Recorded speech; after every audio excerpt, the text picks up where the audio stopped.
Hi, in this video we will consider three main steps of scorecard development process in Plug and Score Modeler.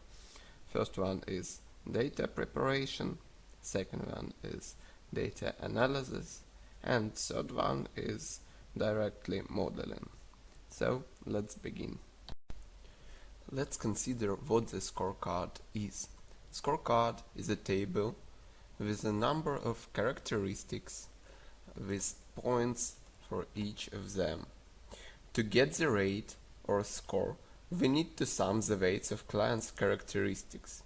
Higher the score, the better the client and lower the risk. So we are going to develop a scorecard with Plug and Score Modeler. For this aim we need a data set. Let's load it. The data set is loading. In this data set should be presented a variable that we call target variable. This variable we are going to predict using other variables. Here in the top row there are names of variables that were automatically uploaded from the Excel file. We click OK and load in the data set. Clicking the next step. In this dialog box it is a possibility to choose what to do with anomalies. Now we will just disable records with anomalies because there are only 5 of them, and we finish this step. And now we can work with anomalies in detail if we need this. For example, we can show only anomalies here. As we told, there are only 5 of them. And these rows are disabled. Here on the left we can see the number of categories for categorical variables, and here on the right we can see some histograms for those variables. Here we click on finish processing, and we need to delete the disabled rows. It took some time, and in this window we have the whole data set, the whole process data set. Here we should select target variable. It should be a variable with only 2 categories, and in our case good category is a category with low credit risk. We should pay attention that Plug and Score Modeler automatically divides the whole data set to the 2 data sets, training one and validation one. Training one we will use to train our model, and validation will be used to test our model.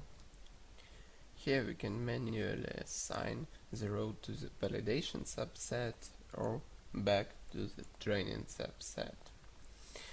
Then we proceed to the variables tab. Here we have some statistics. IV means information value.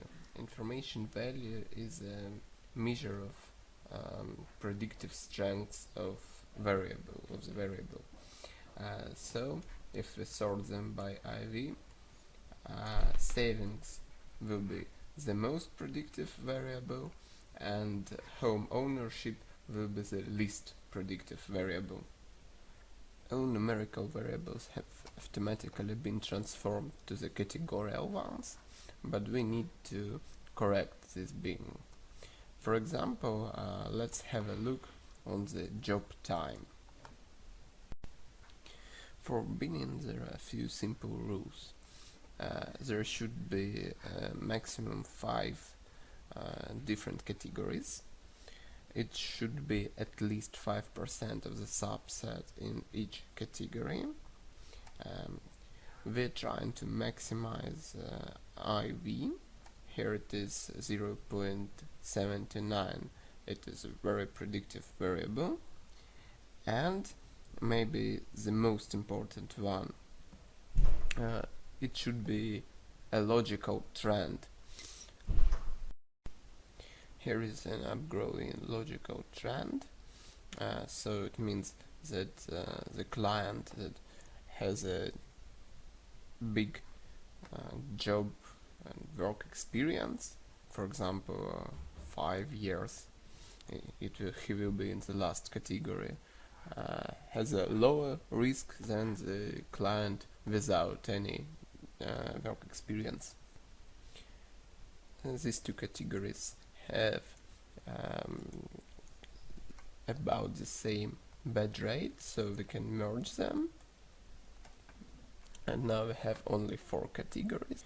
Here we can move vertical A's, or just place here and click on set value if we need, for example, an integer number.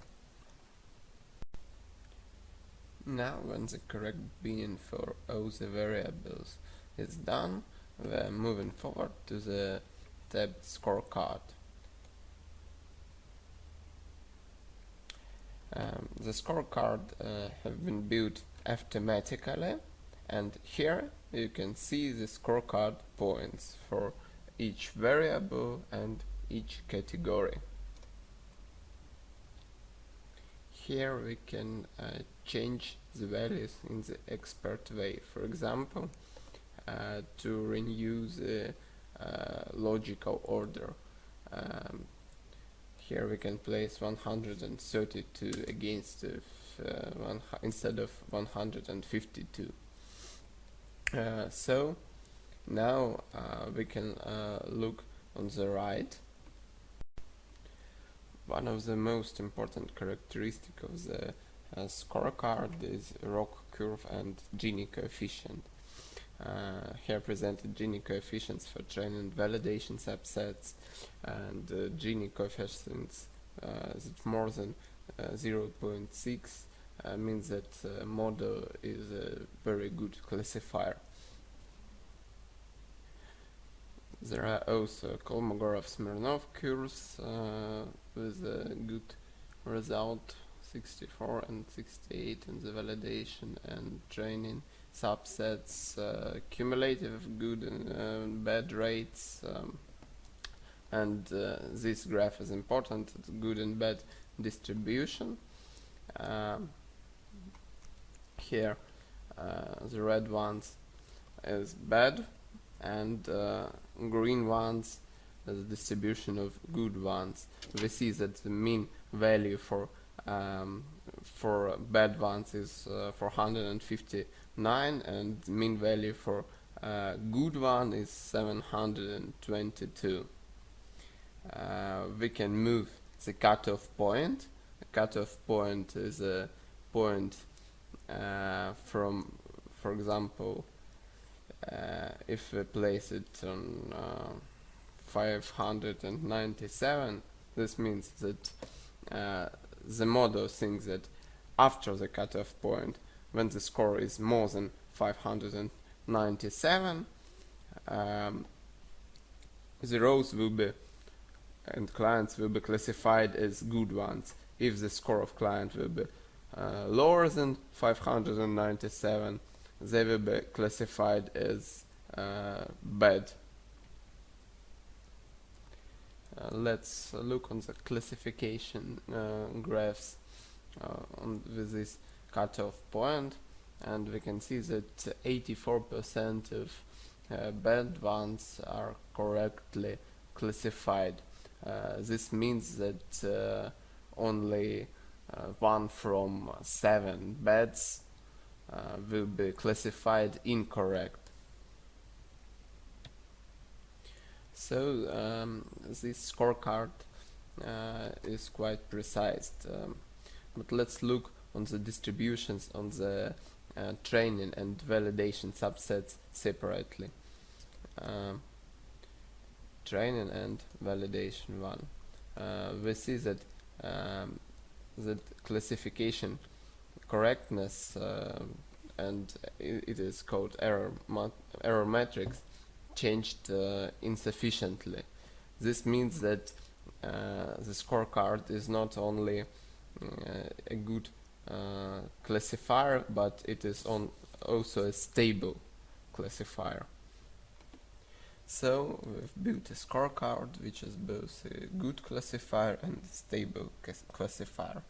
Now we can make a look on the scoring reports. We can sort the rows by the score, and we can see that for the lower values we have predictions bad, and for the higher values we have a prediction as a good category, and the cutoff point was 597. So now we can export the report by pressing here export table, or we can save our scorecard with our points for each category. We can save it to the file, or we can save it to the C source code. So there are three main steps of scorecard building. First is the preparation of the data, second one is data analysis, and third one is the scorecard modeling. We will consider some aspects of scorecard building in Plug and Score Modeler in next videos. Thank you for your attention.